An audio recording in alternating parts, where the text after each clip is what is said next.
வணக்கம் நண்பர்களே. இன்னும் ஒரு இனிய காலை பொழுதில் தீதும் நன்றும் நிகழ்ச்சியில் உங்களை சந்திப்பதில் மிக்க மகிழ்ச்சி அடைகிறேன். இதை நாம் திராவிட மாதமாக ஏன் கொண்டாடுகிறோம் என்பதை பற்றி கடந்த சில நாட்களாக பேசிக்கொண்டிருக்கிறோம். முக்கியமாக பெரியாரினுடைய பிறந்த நாள், அண்ணாவினுடைய பிறந்த நாள், திராவிட முன்னேற்றக் கழகம் தோற்றுவிக்கப்பட்ட நாள், இது எல்லாமே இந்த செப்டம்பர் மாதத்தில் வருகிறது.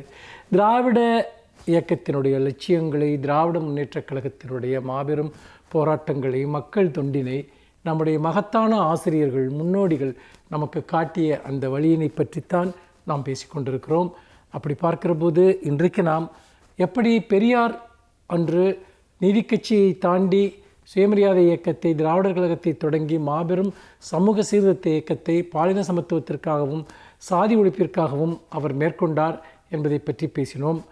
அந்த காலகட்டத்தில் தான் அண்ணா ஒரு மிகப்பெரிய எழுச்சியுடன் அரசியல் களத்தில் தோன்றுகிறார். பெரியாரினுடைய தொண்டராய், பெரியாரினுடைய தம்பியாய் அண்ணா அன்றைக்கு மிகப்பெரிய எழுச்சியுடன் தன் பேச்சாலும் எழுத்தாலும் கூறிய சிந்தனையாலும் தொலைநோக்கு பார்வையாலும் எழுச்சி பெறுகிறார். அப்படி எழுச்சி பெறுகிற போது அன்றைக்கு நமக்கு அரசியல் அதிகாரம் இல்லாவிட்டால் நாம் பெரியாரினுடைய கனவுகளை நிறைவேற்ற முடியாது என்கிற ஒரு தீர்மானத்தை அண்ணா அன்றைக்கு எடுக்கிறார். ஏனென்றால் அன்று மிகப்பெரிய அளவிற்கு திராவிட இயக்கத்தின் பின்னால் இளைஞர்கள், மக்கள் திரளத் தொடங்குகிறார்கள். அதற்கு மிக முக்கியமான காரணம் என்பது திராவிட இயக்கத்தினுடைய சமூக நீதி கோட்பாடுகள், அதாவது பெரும்பான்மை மக்களுக்கு விடுதலை, பெரும்பான்மை மக்களுக்கு கல்வி, பெரும்பான்மை மக்களுக்கு அரசு வேலைவாய்ப்புகள் என்கிற லட்சியத்தோடு இயங்கிய திராவிட இயக்கத்தினுடைய அந்த கனவுகள் நிறைவேற வேண்டும் என்றால் இந்த மக்கள் சக்தியை நாம் அதிகாரத்திற்கான சக்தியாக மாற்ற வேண்டும் என்று அண்ணா திட்டத்தெளிவாக உணர்ந்திருந்தார். அன்று 1938 இந்தி திணிப்பிற்கு எதிராக தமிழ்நாடு கிளர்ந்தெழுந்தது. தாளமுத்து, நடராசன் போன்றவர்கள் அந்த முதல் இந்திய எதிர்ப்பு போராட்டத்தில் தங்களுடைய இன்னுயிரை ஈந்தார்கள் என்பது நமக்கு தெரியும். அந்த இந்திய எதிர்ப்பு போராட்டம் மூட்டிய கனல் என்பது தமிழ்நாட்டினுடைய தனித்துவமான உணர்வுகளை உலகிற்கு எடுத்து காட்டியது. இந்த சமயத்தில்தான் 1949 திராவிட முன்னேற்றக் கழகத்தை தொடங்குவது, ஒரு அரசியல் இயக்கமாக தொடங்குவது என்கிற முடிவிற்கு அண்ணாவும் அண்ணாவினுடைய தம்பிகளும் முடிவுக்கு வருகிறார்கள். அப்போது பெரியார் இயக்கத்தை சமூக சீர்திருத்த இயக்கமாக மட்டுமே நடத்த வேண்டும் என்று அவர் தீர்மானம் கொண்டிருந்தார். அண்ணாவுக்கு அதில் உடன்பாடு இல்லை. ஆனால் நீங்கள் பெரியாரினுடைய கனவுகளை நிறைவேற்ற வேண்டும் என்றால் அரசியல் அதிகாரம் வேண்டும் என்பதை மிக திட்டத்தெளிவாக உணர்ந்த அண்ணா அன்று பெரியாரோடு முரண்பட்டு திராவிட முன்னேற்றக் கழகத்தை தொடங்கினார். தொடங்கி அடுத்த 15 வருடங்களில் திராவிட முன்னேற்றக் கழகம் ஆட்சி கட்டிலில் ஏறியது. ஆட்சி கட்டிலில் ஏறியதும் அன்றைக்கு அண்ணா முதலில் வெளியிட்ட பிரகடனம் என்பது மெட்ராஸ் மாகாணத்திற்கு தமிழ்நாடு என்று பெயர் சூட்டினார். அதோடு மட்டுமல்ல, அதற்கு பிறகு அவர் இன்னொரு முக்கியமான ஒரு பிரகடனமாக சுயமரியாதை திருமணங்களை சட்டபூர்வமாக்கக்கூடிய அறிவிப்பினை வெளியிட்டார். தொடர்ந்து எண்ணற்ற சீர்திருத்தங்களுக்கான பிரம்மாண்டமான ஒரு பாதை தொடங்கியது. அண்ணாவோடு அவருடைய இளம் தலைவர்கள் உடன் நின்றார்கள். முதன்மையாக கலைஞரும் பேராசிரியரும் இன்னும் பலரும் அண்ணாவோடு இணைந்து நின்று ஒரு புதிய தமிழகத்தை படைப்பதற்கு, ஒரு நவீன தமிழகத்தை படைப்பதற்கான தங்கள் மாபெரும் பணியை தொடங்கினார்கள். பெரியார் ஆரம்பத்தில் அண்ணாவை விமர்சித்த போதும் அதற்கு பிறகு அவரின் மனநெகிழ்ச்சியுடன் அவருடைய லட்சியங்களை அவர் புரிந்து கொண்டார். அதோடு மட்டுமல்ல, பெரியாரை அண்ணாவும் கலைஞரும் ஒருபோதும் விட்டு கொடுத்ததில்லை. அன்று முரண்பட்டு நின்ற நேரத்திலும் கூட பெரியார் தான் தங்கள் தலைவர் என்பதில் அவர்கள் உறுதியாக நின்றார்கள். இந்த அரசு பெரியாரினுடைய அரசு, பெரியாரினுடைய கனவுகளை நிறைவேற்றுவதற்கான அரசு என்பதில் அவர்கள் உறுதியாக இருந்தார்கள். அதற்கு பிறகு அண்ணாவின் மறைவுக்கு பிறகு கலைஞர் முதல்வராகிறார். தமிழகம் எத்தகைய மாற்றங்களை அடைந்தது, அதை நாம் நாளை பேசுவோம். மீண்டும் இன்னும் ஒரு புதிய சிந்தனையோடு உங்களை சந்திக்கிறேன். நன்றி, வணக்கம்.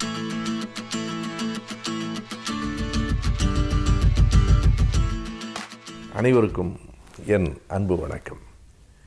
தமிழ்நாட்டில் இந்தி எதிர்ப்பு போராட்டம் என்பது ஏறத்தாழ ஒரு நூற்றாண்டாக நடந்து கொண்டிருக்கிறது என்று சொல்லலாம். போராட்ட களத்திற்கு 90 ஆண்டுகள் இருக்கும் என்றாலும் அந்த இந்திக்கான எதிர்ப்பு கருத்து 1926ஆம் ஆண்டே தந்தை பெரியார் அவர்களால் இங்கே உருவாக்கப்பட்டிருக்கிறது. அவர்தான் முதலாக இந்தியின் ரகசியம் என்கிற பெயரில் 1926ஆம் ஆண்டு குடியரசு ஏட்டில் எழுதினார்.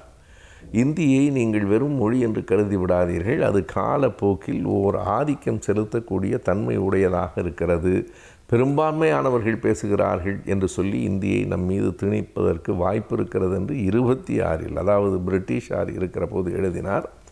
பிறகு நாம் அறிவோம் 37வது ஆண்டு ராஜாஜி அவர்கள் அன்றைக்கு பிரீமியர், அதாவது முதலமைச்சர் என்பதை அன்றைக்கு அப்படி சொல்லுவார்கள், அந்த பொறுப்பிலே இருந்தபோது அவர் 125 பள்ளிக்கூடங்களில் இனிமேல் இந்தி கட்டாய பாடம் என்று சொல்லி அது 1938 முழுவதும் தமிழ்நாட்டில் இந்தி எதிர்ப்பு போராட்டங்கள் நடைபெற்றன. அதையும் அறிவோம். அது தொடர்ச்சியாக இடைவிட்டு தமிழ்நாட்டிலே நடந்து கொண்டே இருக்கிறது.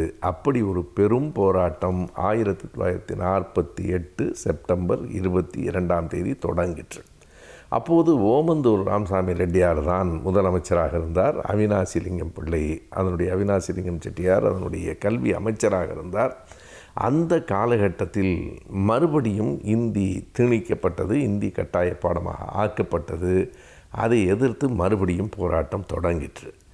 48 ஜூலை 17ஆம் நாள் நடைபெற்ற ஒரு பெரும் மாநாட்டில் பல்வேறு தரப்பினர் கலந்து கொண்ட அந்த மாநாட்டில் இந்த இந்தி திணிப்பை நாம் மீண்டும் எதிர்க்க வேண்டும் என்கிற தீர்மானம் நிறைவேற்றப்பட்டது.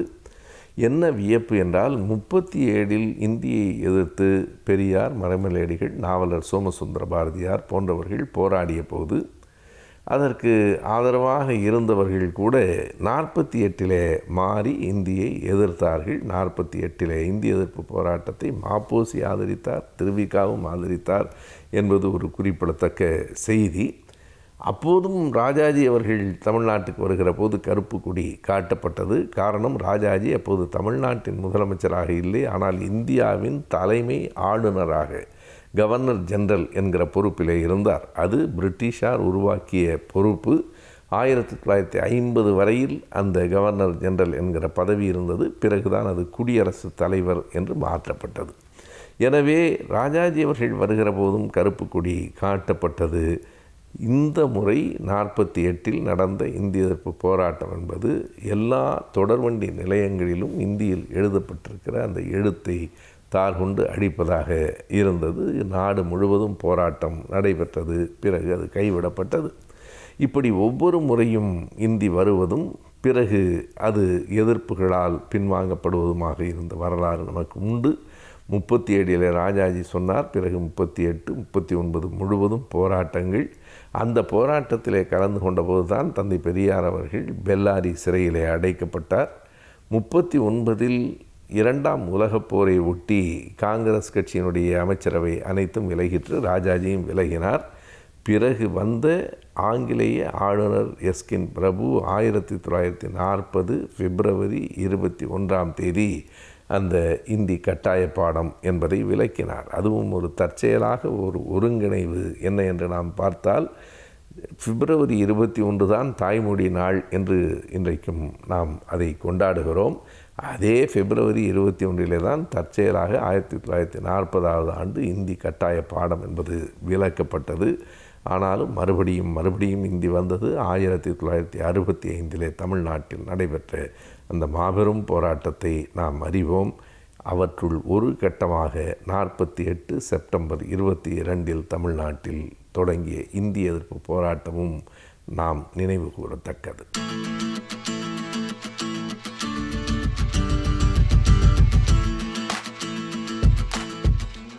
கலைஞர் டிவி நேயர்களுக்கு வணக்கம். இன்றைக்கி நம்ம முதியோர்களுக்கான தடுப்பூசியை பற்றி ஒரு சில நிமிஷம் பேசணும். இப்போது தடுப்பூசினாலே நம்ம எல்லோரும் என்ன நினைக்கிறோம்? குழந்தைகளை பற்றி தான் நினைக்கிறோம். அப்படி நினைக்கிறது ரொம்ப தப்பு. தடுப்பூசிங்கிறது எதுக்கு போடுறது? பாதுகாப்புக்காக, அதாவது ஒரு வியாதி வராமல் இருக்கிறதுக்காக. குழந்தைகள் ரொம்ப முக்கியமான ஒரு விஷயம், எல்லோரும் ஒத்துக்க வேண்டிய விஷயம். அவங்களோட எதிர்ப்பு சக்தி ரொம்ப கம்மி, அதனால தான் தடுப்பூசி போடுறோம். நல்ல விஷயம், வரவேற்க வேண்டிய விஷயம். ஆனால் மக்கள் யோசிக்கணும், ஏன் குழந்தைகளுக்கு மாத்திரம்தான் எதிர்ப்பு சக்தி கம்மியா? ஒரு உதாரணம் சொல்கிறேன். இப்போது கர்ப்பிணிகளுக்கு டெட்னஸ் டாக்சைடு, டிடி, செப்டிக் ஊசி போடுறோம். அது எல்லாருமே போடுவாங்க. எந்த கர்ப்பிணியும் வேண்டாம் சொல்ல மாட்டாங்க. ஆனால் கர்ப்பிணிகளுக்கா டெட்னஸ் வருது? ஏன் போடுறோம்? அது ஒரு 50 வருஷம் பின்னாடி பார்க்கணும். முக்கால்வாசி டாக்டர்களுக்கே இது ஏன்னு தெரியறதில்ல. ஒரு 50 வருஷம் பின்னாடி போய் பார்த்தா அது ஞாபகம் வரும். அந்த காலத்தில் என்ன ஆகும்னா, கர்ப்பிணிகளுக்கெல்லாம் டெலிவரி ஹாஸ்பிட்டல்லாம் நடக்காது, அங்கங்கே வயல்லே நடக்கும். அப்போ என்ன ஆகும்?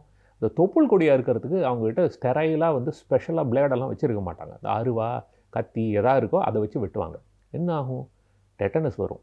முக்கியமாக குழந்தை தப்பிக்கிறது ரொம்ப கஷ்டம். சில சமயம் அம்மாவுக்கு ஆபத்தாக முடிகிறதுக்கு வாய்ப்பு இருக்குது. இது வராமல் இருக்கிறதுக்காக தான் இந்த டிடி இன்ஜெக்ஷன், செப்டிக் இன்ஜெக்ஷன் எல்லா கர்ப்பிணிகளுக்கும் போடணுங்கிறது வந்து ஒரு விதிமுறையாக செஞ்சோம். அது போட்டதுலேருந்து பாருங்கள், குழந்தைகளுக்குள்ள அம்மாவுக்கும் இல்லை. இன்ஃபேக்ட் அது எதுக்கு போடுறோங்கிறதே யாருக்கும் தெரியறதில்ல. அந்த அளவு வேலை செய்கிறது. ஆனால் இது எதுக்காக செய்கிறது? வராமல் இருக்கிறதுக்கு.